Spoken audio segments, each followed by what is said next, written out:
This is very raw. It's very messy. Please give me some grace. I wanted to acknowledge. Hayden Panettiere's death this week has drawn tributes from people who knew her at completely different points in her life. So I just woke up to the news of Hayden passing away. 17. Together, their words paint a fuller, more human picture of who she was beyond the headlines that have followed her career for decades. Panettiere died Sunday, August 16th at the age of 36, and was found unresponsive at an apartment complex. Hayden's passing. Complex in Greenville, South Carolina.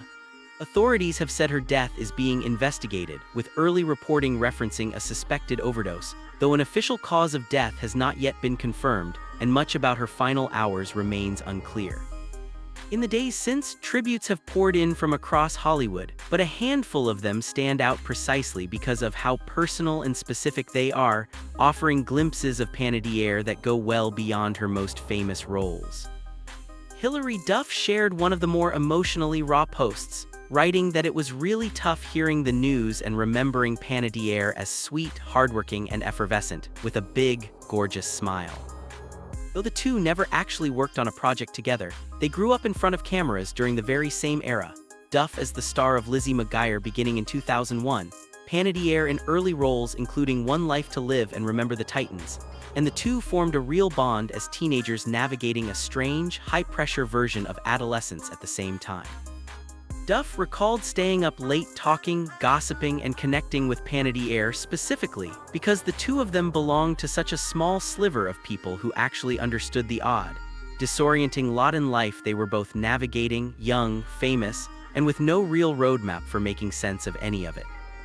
She admitted candidly that the two had lost touch over the years, a detail that added its own particular ache to her tribute, writing that she deeply wished this wasn't the end for Panettiere and sending love to her family and everyone who loved her. That admission about losing touch is worth sitting with for a moment.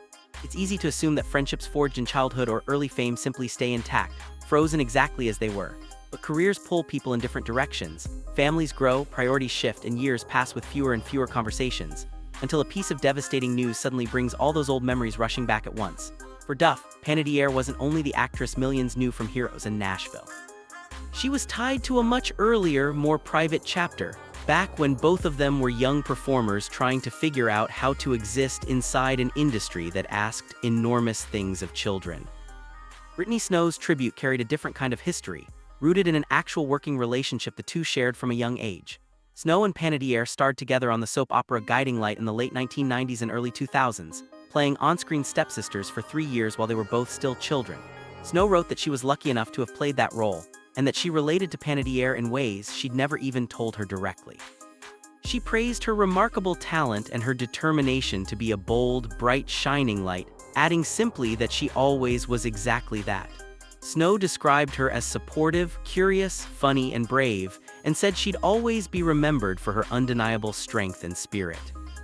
That connection matters because it predates almost everything the public came to know Panettiere for.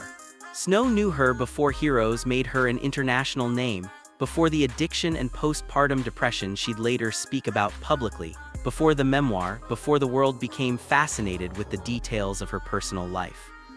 She knew the young Hayden, and her tribute reflects that, not a catalog of accomplishments but a memory of personality, humor, and warmth, the kind of thing people tend to reach for first when processing a sudden loss. Alyson Stoner's connection ran through an entirely different world, video games. Stoner took over voicing Kairi in the Kingdom Hearts franchise after Panettiere originated the role, eventually also voicing the character Xion within the same series.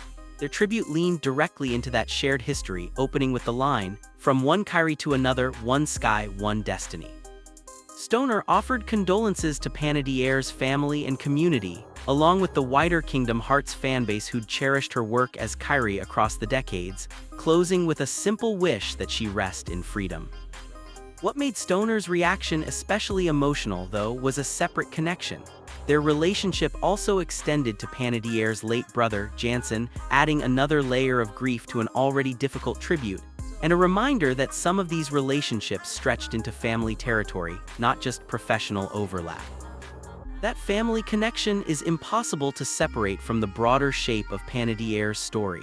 In February 2023, her younger brother, actor Jansen Panettiere, died suddenly at just 28, and Hayden spoke afterward about how profoundly that loss affected her. In her conversation with podcast host Jay Shetty earlier this year, she described losing Jansen as something close to losing half of herself, and talked candidly about how that grief kept shifting and changing over time rather than simply fading. So when someone like Stoner brings up both Hayden and Jansen together in a tribute, they're touching a part of her life that extends well past Hollywood entirely, into the much rawer territory of family and unresolved grief. Jay Shetty's own response carried its own particular weight, given how recently and how deeply he'd connected with Panettiere. The two had spoken directly in May for an unusually long, candid episode of his podcast On Purpose, a conversation that ran more than 2 hours, and covered her childhood in the industry, addiction, postpartum depression, grief, motherhood, and her effort to finally explain herself in her own words after years of having other people narrate pieces of her story for her. Commenting on a post about her death, Shetty wrote that he couldn't believe it, that their friendship had only just begun, and that he'd been genuinely moved by the conversation they'd shared earlier that year, sending his love and condolences to her family and fans. There's something particularly hard to sit with in that interview now. At the time, it read as a powerful new beginning, a woman who felt she'd moved through some of the darkness that had followed her for years, speaking with real hope about having more life ahead of her. She wasn't presenting herself as someone preparing to say goodbye. She was doing the opposite, trying to reclaim her own narrative after years of addiction, custody struggles, and public scrutiny defining how she was perceived. In that same conversation, she directly addressed one of the more painful misunderstandings about her life: the decision to give her daughter Kaya's father, W. Vladimir Klitschko, full custody back in 2018.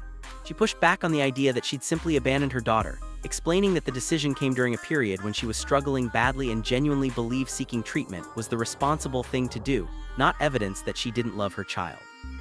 Their tributes joined a much wider wave of reactions from across the entertainment world.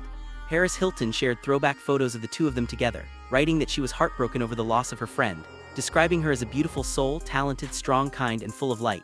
Mariska Hargitay shared an image from Panettiere's guest appearance on Law & Order, Special Victims Unit, writing that she was holding her in her heart and remembering her light. Longtime friend and fellow former child performer Heather Matarazzo wrote simply that she loved her, while Scream 4 co-star Emma Roberts shared a short, tender message wishing her rest in peace. Klitschko himself also released a public statement, describing profound shock and grief within his own family and speaking directly to their daughter about honoring her mother's memory.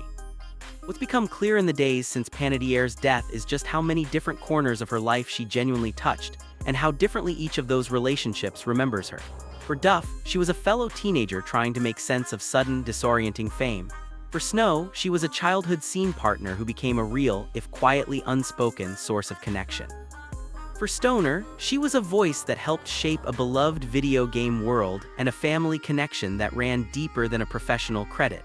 For Shetty, she was someone who had only just begun opening up to him, in a conversation he clearly hoped marked the start of a longer friendship, not its final chapter.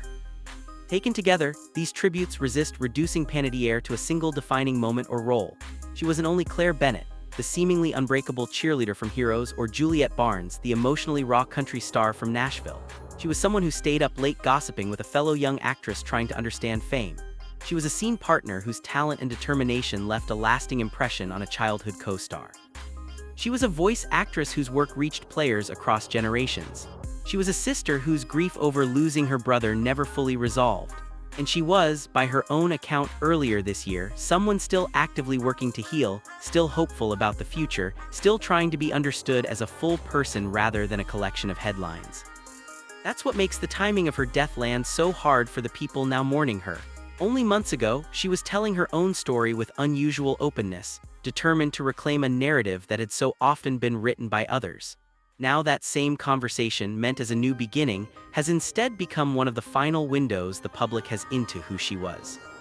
The people who knew her in different ways, as a friend, a scene partner, a colleague, a confidant, are left holding memories instead of future conversations. And their tributes this week reflect exactly that.